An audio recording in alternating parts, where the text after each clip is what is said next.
Oh my God. Imagine this. You just made history. First Filipino woman ever to crack the WTA top 40. The whole Philippines is celebrating. Your phone is blowing up. Social media is going absolutely insane. You're on top of the world.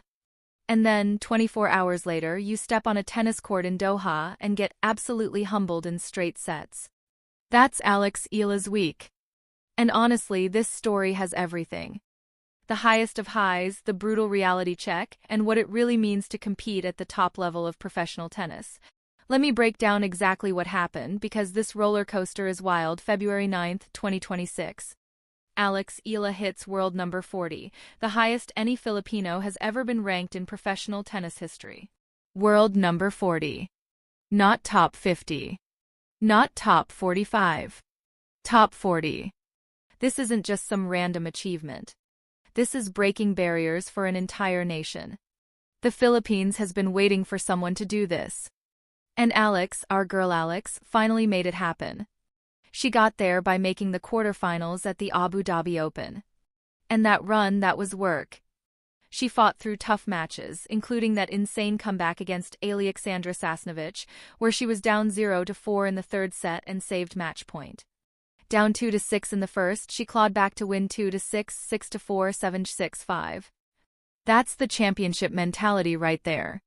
That win pushed her from number 45 to number 40. Historic moment. The entire country is celebrating. Alex is riding high. And honestly, she deserved to feel on top of the world. Then comes Doha. Alex heads to the Qatar Total Energies Open, a WTA 1000 event, one of the biggest tournaments outside the Grand Slams. This was her first WTA 1000 of 2026. And after making history with her ranking, the excitement was real. Like, okay, she's top 40 now. Let's see what she can do. First round draw comes out. Teresa Valentova from the Czech Republic. Now, if you don't know Valentova, let me put you on. This girl is 18 years old, born February 20, 2007. But don't let that fool you. She's ranked world number 44. Basically right there with Alex. She'd been as high as number 44 just a week earlier before dropping to 48. So she was hungry to prove something. On paper, competitive match. Two young players, similar rankings, both trying to make their mark. Could go either way. But what actually happened? Valentova wins 7-6, 6-1 in straight sets. Let me show you where it went wrong. The match starts and you can tell something's off. Alex isn't moving like she was in Abu Dhabi. The sharpness isn't there. The energy is different. Meanwhile, Valentova comes out absolutely firing. She's serving bombs, hitting winners, playing with zero fear. And why would she be scared? She's got nothing to lose. Alex is the one who just made history. Alex is the one with all the pressure. The first set is tight. Both girls are fighting for every point. Nobody can pull away. It's tense. It's competitive. And then it goes to a tiebreak. Now, tiebreaks are where champions are made. It's all mental at that point. Who wants it more? Who's going to stay calm? Who's going to hit the big shots when it matters? The tiebreak goes back and forth. Alex is right there. She's got chances, but Valentova just doesn't blink. She keeps serving well, keeps making Alex play one more shot, and eventually takes it 8-6. First set, 7-6 to Valentova, and here's the thing that's brutal because Alex played a solid set. She was competitive. She had opportunities, but she couldn't close it out. And now she's down a set to a girl who's gaining confidence with every point. When you lose a tight first set like that, especially in a tiebreak, it messes with your head. You start thinking, what if I'd hit that one shot differently? The mental battle starts, and that's where the second set went sideways. The second set starts and you can just feel it. Alex is frustrated. She's pressing. She's trying to do too much because she knows she needs to turn this around fast. But Valentova, she's locked in now. She knows she's got Alex on the ropes and she's not letting up. The Czech teenager starts breaking serve. She's holding her own games easily. She's playing with freedom while Alex is playing tight. And the score just keeps getting worse.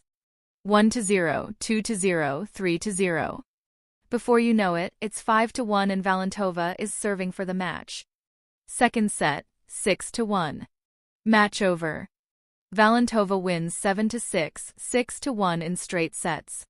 Just like that, Alex's Qatar Open is done. First round exit, less than 24 hours after making history with her ranking. That's tennis, bro. The sport will lift you up one day and knock you down the next. Okay, so let's talk about what actually happened on the court because the stats tell the whole story. Alex's numbers: 0 aces, not a single one. 3 double faults, free points for Valentova. She won 57% of points on her first serve, which is not great. And she only converted 2 out of 5 break points. That's a 40% conversion rate. Valentova's numbers: 4 aces, 4 free points that Alex couldn't even touch.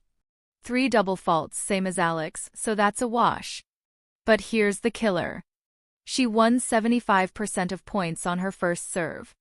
That's the difference right there. And she converted 4 out of 7 break points, 57%. You see that first serve stat?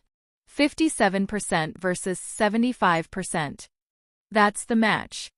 That's where Alex lost it. When Valentova got her first serve in, she was winning 3 out of every 4 points. Alex couldn't get any rhythm on return. She couldn't put pressure on Valentova's service games. And when you're not making your opponent uncomfortable on their serve, you're basically playing defense the entire match. The aces tell the story too. 4 aces for Valentova, 0 for Alex. Those are free points. Those are moments where you catch your breath, get easy holds, build confidence. Alex didn't have any of that. And the breakpoint conversion. Valentova converted 4 out of 7 opportunities. Alex only converted 2 out of 5.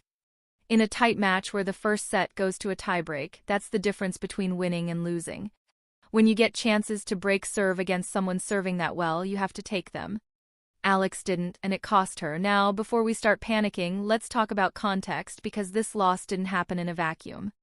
Alex has been grinding since the Australian Open. First round exit there, which sucked. Then she bounced back with quarterfinals at the Philippine Women's Open. Then quarterfinals at Abu Dhabi, including that emotional 3-hour war against Sasnovich. That's a lot of tennis in a very short time. A lot of matches, a lot of travel, a lot of emotional highs and lows. And here's what people don't realize. Professional tennis isn't just physically exhausting. It's mentally draining. Every match is pressure. Every point matters. You're constantly on the road, dealing with different time zones, different courts, different conditions. By the time Alex got to Doha, she'd been grinding for weeks. She just played one of the most emotionally intense matches of her life. She just hit a career-high ranking and was dealing with all the attention and expectations that come with making history. The tank was probably running on empty, and when you're mentally and physically fatigued, that's when the wheels come off. That's when you can't find that extra gear. That's when tight tie-breaks go against you and you don't have the energy to fight back in the second set. I'm not making excuses. Valentova played a great match and deserved to win. But let's be real, Alex probably needed rest, not another tournament. And can we talk about Teresa Valentova for a second? Because this girl balled out. She's 18 years old, playing against someone who just made history, and she didn't flinch. She served incredibly well. 75% of points won on first serve is elite. She took her breakpoint chances. She stayed calm in the tiebreak when the pressure was on. That's impressive. That's the kind of performance that shows she's got a bright future. She walked onto that court with nothing to lose and everything to prove, and she proved it. While Alex was carrying the weight of a nation's expectations, Valentova was just out there playing free, loose tennis. And sometimes that's all it takes. This whole situation really shows you what professional tennis is all about. One day you're making history, breaking records, becoming the pride of your country. The next day, you're walking off the court after a first-round loss, questioning everything. That's the grind. That's the reality of competing at this level. There's no time to celebrate. There's no time to rest on your laurels. You hit number 40 and the very next match you've got to prove you belong there. And if you're not at your best, someone hungrier, someone with less pressure, someone like Valentova, is going to take you down. But here's the thing about Alex Eala. She's proven time and time again that she can bounce back. She's shown that championship mentality. Remember that comeback against Sasnovich? Down 0-4 in the third set, match point against her, and she still found a way to win. That's not luck. That's heart. That's resilience. So yeah, Doha was rough. Yeah, it hurts to lose in the first round right after making history. But this isn't the end of Alex's story. This is just another chapter. This is the part where she learns, where she gets stronger, where she figures out how to manage the pressure that comes with success, because let's be honest, the pressure is only going to get bigger from here. She's top 40 now. She's on everyone's radar. Every opponent is going to bring their A game against her. Every tournament is going to feel like this. That's what happens when you break through. That's what happens when you make history. You become the target. And the question is, can you handle it? Can you maintain that level? Can you keep pushing higher even when everyone is gunning for you? For Alex, the answer to those questions is still being written. Doha was a setback, no doubt. But it's also a lesson. A lesson about managing expectations. A lesson about the importance of rest and recovery. A lesson about staying sharp even when you're riding high. The best players in the world, the ones who stay at the top, they learn from moments like this. They don't let one bad match define them. They analyze what went wrong, they make adjustments, and they come back stronger, and that's what we're all going to be watching for. How does Alex respond to this? Does she let it shake her confidence, or does she use it as fuel? Does she take some time to recharge, or does she jump right back into the next tournament? These next few weeks are going to tell us a lot about what kind of player Alex Eala is going to be. Is she just a feel-good story who cracked the top 40 once? Or is she a legitimate contender who's here to stay? My money's on the latter. Because you don't come back from 0-4 in the third set to win a match if you're not built different. You don't become the first Filipino to crack the top 40 if you're not special. Alex has already shown she has what it takes. Now it's just about consistency. It's about learning to handle the ups and downs. It's about becoming comfortable with being uncomfortable. Because at the top level of professional tennis, that's where you live. In the uncomfortable. In the pressure. In the moments where everything is on the line. So yeah, Alex Eala made history and then got a reality check in Doha. But that reality check might be exactly what she needed. Because now she knows.